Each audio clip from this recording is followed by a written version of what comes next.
আমরা কাতলা মাছের অনেক রকম রেসিপি খেয়ে থাকি, তবে আজকে আমি কাতলা মাছের এই অনবদ্য রেসিপিটা করে দেখাবো। এটা গরম ভাত অথবা যে কোনো পোলাওয়ের সাথে ভীষণ সুন্দর লাগে খেতে। তবে চলুন শুরু করা যাক আজকের ভিডিও। আচ্ছা, আমি সুকন্যা। আজকে আমার ব্যাপক রান্না হলো দুধ কাতলা। দুধ কাতলা বানানোর জন্য আমি এখানে 7 পিস কাতলা মাছ নিয়েছি। কেজি হিসাবে বললে 1 কেজির মতন কাতলা মাছ নিয়েছি। এবার তাতে একটা লেবুর অর্ধেক পিসের রস আমি এখানে দিয়ে দিচ্ছি,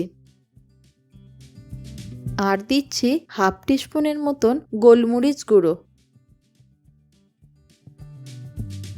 এবার দিয়ে দেব হাফ টিস্পুন নুন। লেবুর রস, নুন আর গোলমরিচের গুঁড়ো দেওয়ার পর মাছগুলোকে খুব ভালোভাবে মাখিয়ে নেব। এবার একটা প্লেট চাপা দিয়ে মাছটাকে 15 মিনিটের জন্য রেখে দেব। তার ফলে মাছের মধ্যে নুন, লেবুর রসটা খুব ভালোভাবে ঢুকে যাবে। এবার একটা পেস্ট বানিয়ে নেব। একটা মিক্সির জারের মধ্যে দিয়ে দিচ্ছি 2 টেবিল চামচ পোস্ত আর 50 গ্রামের মতন কাজু।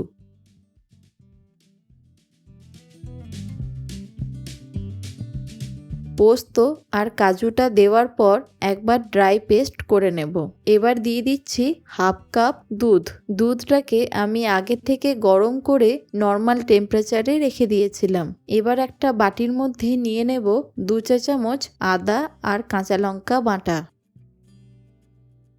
আর দিচ্ছি 1 চা চামচ জিরে গুঁড়ো।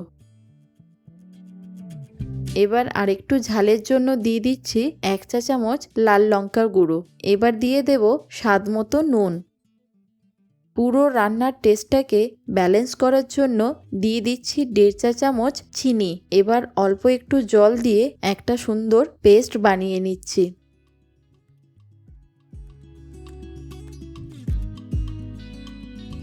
এবার আমি একটা কড়াই নিয়েছি, তাতে দিয়ে দিচ্ছি 3 টেবিল চামচের মতন সর্ষের তেল।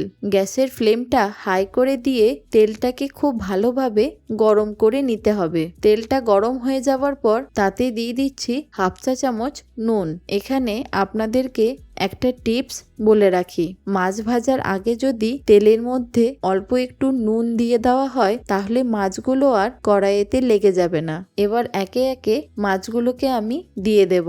গ্যাসের ফ্লেমটা হাই করে দিয়ে মাছগুলোকে দুটো পিঠই খুব ভালোভাবে ভেজে নেব। তবে মাছগুলোকে খুব বেশি কড়া করে কিন্তু ভাজছি না। মাছের কালারটা হালকা চেঞ্জ হয়ে গেলেই মাছগুলোকে তুলে নিতে হবে।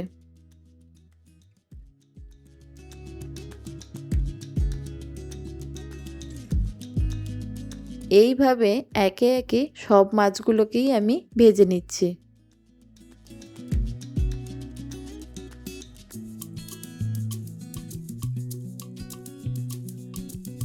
এবার ওই তেলের মধ্যেতেই দিয়ে দিচ্ছি 1 টেবিল চামচ ঘি।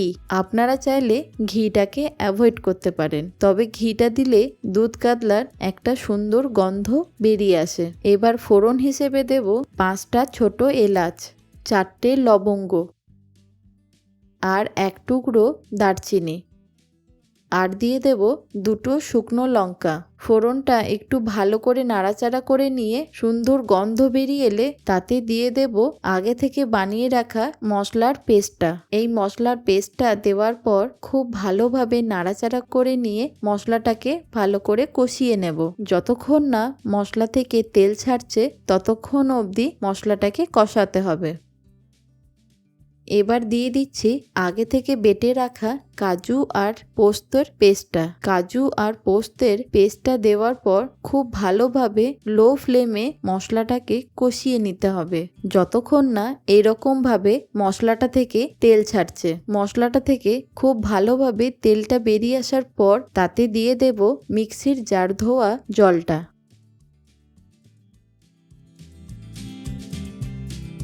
এবার ঝোলটা একটু ফুটে উঠলে তাতে দিয়ে দিচ্ছি স্বাদ মতো নুন। যখন এই মশলাটা থেকে তেলটা বেরোতে শুরু করবে তখন দিয়ে দিচ্ছি 2টো চেরা কাঁচা লঙ্কা। আবারও খুব ভালোভাবে মশলাটাকে লো ফ্লেমে কষিয়ে নেব।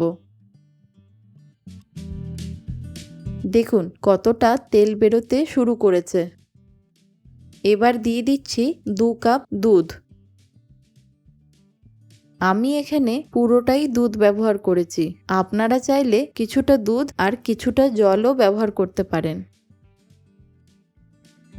গ্রেভিটা একটু ভালো করে ফুটে উঠলে তাতে দিয়ে দেব ভেজে রাখা মাছগুলোকে।